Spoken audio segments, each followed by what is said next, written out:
Hello again, boys and girls. I've got our friend Mr. Caterpillar here with us to learn about a fun activity called caterpillar measuring. Oh boy, sounds like fun. Are you going to measure me, Mrs. Neve? Are we going to measure caterpillars? Ha ha ha. No, I'm sorry, Mr. Caterpillar. We're not going to measure caterpillars. We are going to measure with caterpillars. Ooh, sounds fascinating. Do tell, Mrs. Neve. Yes, I'd be happy to. In your packet this week, boys and girls, you'll have received a page that looks like this. It says at the top, Caterpillar Measuring. Now, it has some items to measure, and it's similar to an activity we did a couple of weeks ago, but it's a little different. Instead of using a ruler that you bought at the store, you are going to get to make your own ruler, and it looks like this. Isn't it cute? It's got caterpillars on it. Ooh! Now, the supplies you're going to need for this activity are, of course, your page, scissors, pencil, an eraser, just in case, crayons, and or markers. And then you'll be all set. So if you need to pause the video and grab your stuff, go ahead. The first step, of course, will be to cut out your caterpillar ruler. So on the thick black lines, go ahead and cut it out. You'll notice this paper is a little thicker. It's that cardstock, so that your ruler will be a little stronger. After you get your ruler cut out, then you can color in the caterpillars. Now, here's my example one. I colored them in. I used a marker. I did a color pattern. It's up to you. If you want to do a pattern, you can. If you just want to color them randomly, any colors, that's fine too. How about making them look like me? Yes, Mr. Caterpillar, they could do that too. If you want to make your caterpillars look like the Very Hungry Caterpillar, a red head, green body, if you want to add some little lines for the yarn or the hair on his back, you could do that too. After you get them colored in, purple antenna. Oh yeah, don't forget the purple antenna. After you get them colored in, then you'll want to write some numbers underneath each caterpillar to mark off the inches. Now, I used a marker here so you could see better, but please start with a pencil just in case. Underneath the first caterpillar, you're going to write number 1. Underneath the second caterpillar, 2, 3, 4, and so on, all the way up to caterpillar number 9. So your ruler's 9 inches long. It's not a full 12 inches long like the regular ruler. Now let's line it up with a regular ruler. Let's see. I'll try to get it lined up on the top here. Of course, when you're measuring anything, you want it on the lined up at the left. There we go. So you can see that each one of these caterpillars is about 1 inch long. Now, something you do have to keep in mind when you're measuring with your ruler, the 1 inch is at the end of the caterpillar, all right? So, and the 2 inches is at the end of the second caterpillar. Keep that in mind when you're measuring in order to keep your measurement accurate. Sometimes I see kids when they measure with these, they get up to they measure something that's 1 inch, but because it's touching the second caterpillar, they think it's 2 inches because it's by the 2. It's not. If it's just at the end of the yellow one, it's 1 inch. Okay, so you've got your ruler cut out with your caterpillars that are 1 inch long, which, interestingly enough, we could call them inchworms, couldn't we? Because inchworms are about 1 inch long, and these are fascinating. Now, you might be wondering, are inchworms worms? They're not. They're caterpillars. They are. They're caterpillars that are part of the moth life cycle. Some different of the kinds of moths, they lay their eggs, and when the eggs hatch, instead of calling them caterpillars, they call them inchworms. But it's the larva stage of the moth life cycle. Interesting, huh? Now, we haven't talked as much about moths. They are an insect that looks a lot like the butterfly. Let me just show you a quick picture here. Here you've got, get that lined up. This pretty yellow butterfly right here, there's a butterfly. And right next to it, you've got a moth. And you can see they're very similar. They're both pretty. They both have the beautiful wings like that. They're going to fly. But there are some differences between butterflies and moths. A couple of them just real quick. Butterflies are active during the day. They rest at night. But it's the opposite for moths. Moths are active at night. They are nocturnal. So if you go outside at night and you put the light on and there's all these little flying, you thought maybe they were butterflies flying around the light, they're moths. Moths are attracted to light. And so they're nocturnal and they rest during the day. Another difference is their antenna. Take a look at this close-up picture of a moth right here. Notice the antenna. They're feathery looking. Interesting. So the moths have the feathery looking antenna, but if you look at the picture of the butterfly over here, look at its antenna. They're thread-like. They look like little pieces of thread, not feathery at all. So a couple of differences there between moths and butterflies. So now you know. So you've got your caterpillar or inchworm measuring device here, and you can start to measure the different things on your page. Again, things you'll find around the house. Let's take, for instance, the scissors right here, just to demonstrate again proper measuring. I've got my ruler, I've got my pair of scissors. Now I need to line it up on the left side, of course, of my ruler. Now if I do my scissors like this, do you notice that there's a part of it hanging over, let me try to, over here. If I line it up with the smaller hole, I want the longest part of my scissors to measure, so I'm going to flip it and get this lined up there, and that will give me a more accurate measurement. So make sure you're measuring the longest part of whatever it is. And then I've got my scissors pretty much properly lined up at the left there. I'm going to look at the tip of my scissors over here. Let's get that. Now you can see that it's a little bit past the 5, and you might think 6, but the problem is, remember, the 6 has to be all the way at the end of caterpillar number 6. The scissors are really closer to the end of caterpillar number 5, so I'm going to call my scissors 5 inches long. So I would write a 5 in the box by the scissors here. Don't worry about writing the word inches. We'll know that we're measuring in inches. Now, there's another thing you might find interesting here too. You're going to be measuring, it says paper cup. Now, if you don't have a paper cup at home, it could be any cup, a plastic cup or a glass. Here's my water cup for the beans. When you're measuring it, you'll know, oh, I forgot something you need to see. Notice how they want you to measure the cup. They don't want to measure the length of the cup. They want you to measure how far it is around the cup. This would be hard to do with a regular ruler. But remember, your ruler is made out of that cardstock paper. It's bendy. So this will be very useful in measuring around the cup. So you place your ruler on the cup, press it around to see how far around your cup is. There is a math word for that. They call it the circumference. It's how big around something is, like a circle there. It's called its circumference. So you're measuring the circumference of the cup. I'd say the circumference of the cup I'm measuring, it takes just about the whole ruler. So I'm thinking 9 inches, because remember, caterpillar number 9 is the last one. So I would write 9 in the box by the paper cup.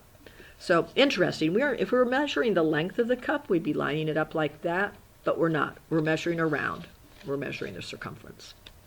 Okay, so boys and girls, I know you're going to have fun measuring these different items around your house. And you know what? You don't have to stop there. You can have fun measuring other things too. Maybe you want to measure, let's see, some of your toys. How tall is that Barbie doll? Or maybe you want to measure the circumference of some different things around the house. What about the can of corn in the pantry? What's the circumference of that? What about the can of peas? Is it the same? Are they equal in circumference? What about that barrel of monkeys in the toy box? What's the circumference of that? So have fun. You don't have to stop with measuring the items here. You can measure some other things too. And I would love to see your caterpillar rulers that you make. So please post it on Teams, your beautiful coloring there with the inchworms, the caterpillars, and you could also post the lengths and circumference that you got too. Don't forget to write your name at the top. Now, there is another thing I wanted to talk to you about that has to do with numbers. In your numbers book this week, you were assigned page number 137, which, of course, here's your numbers book. And page 137 looks like this. I just wanted to show you this part because it's something new. It says, well, where the worms are here, and these are actual worms. This is one we've done before, this part. These are not inchworms, but actual worms that the bird might want to eat over here. And it says to count by tens to 100. So just fill in those counting by 10 numbers. We've done that before. But look at this second section here. It says, circle the number that tells how many. And you might think, okay, 1, 2, 3, 4, 5, 6. There's 6 things there. Let's see, they've given me some choices here. Not one of those numbers is the number 6. How can I circle the number that tells how many? I will explain. Now, I've drawn the same pictures up here on the whiteboard a little bigger, so hopefully they'll be easier for you to see and for me to work with. These are the crayon boxes. These are the loose crayons. If you look closely at the crayon boxes on your page, you will notice inside each box are 10 crayons. We know that because they have a number 10 right on the box. So, because we know we have sets of 10, we can count the crayons by tens. So let's do that. Ready? 10, 20, 30. Now we don't have any more sets of 10, so we have to pick up the counting by ones. 31, 32, 33. So I've got 33 crayons here. I'm going to look at my numbers and see if one of those choices is a 33. Let's see, we've got 30, 23, 33. We've got a winner here, don't we? So you take your pencil, find my marker here, and circle the 33 because you have 33 crayons. Now on the next row, they've got some jars of jelly beans. Yum. And we know that there's 10 jelly beans in each jar. I wonder. On your bean plants, and some of you have been showing them to me on our video chats, wow, you're great gardeners, they're doing great. Do you think you'll get a crop of jelly beans? I know, they're great northern beans, but we could dream, right? Okay, back to our jars of 10 jelly beans. Because we know we have sets of 10, we can count by tens. Remember, this only works if you know you have sets of 10. Alrighty, so let's count our jelly beans here. We've got 10, 20. We don't have another set of 10, so we have to pick up the counting by ones, right? 21, 22, 23, 24, 25. We've got 25 jelly beans. Take a look at our number choices here. Do you see a 25? Yes, the one right in the middle. We've got a 20 here, that's not it. We've got a 25 here, that works. The 30 we don't need. So you would circle your 25 because you have 25 jelly beans there. Now, this may have reminded you of when we would count our team points through the day, and then at the end of the day to see, which teams would get stamps on the hands. Let's go ahead and take a look at those sets of 10 and those points from that system. I'm going to move the camera over so you can see it better. Here we go. Whee! Alrighty, that should be better. And let's just tilt up our camera. There we go. So we've got our teams here and the points. These are the actual points you had the last day we were in class together. I know, I miss you guys so much. I'm so glad we get to visit with virtual school and video chats and stuff, but I miss you. Let's go ahead and count how many points your team had. We'll do team 3's points just, because it's close to me. We have sets of 10, so we know we can count by tens. We've got 10, 20, 30, 40, 50. Now we have to stop there at 50 because we don't have another set of 10 there. We can pick it up by ones. 51, 52, 53, 54, 55. So we've got 55 points here. Now, I know we've learned how to count by fives too, so you could have done this, 10, 20, 30, 40, 50, 55, and gone right to 55 that way. Writing that number down. Remember, we put 5 in the tens place because we had 1, 2, 3, 4, 5 sets of 10. And then we had 5 ones here, so we put 5 in the ones place. And we had 55 points. Now let's say time is passing through the day, and let's say your team is continuing to do well. You got some more points. Let's say there's 5 more points because you did such a good job at red light time, and then you were following directions. You built up another set of 10. And then let's say,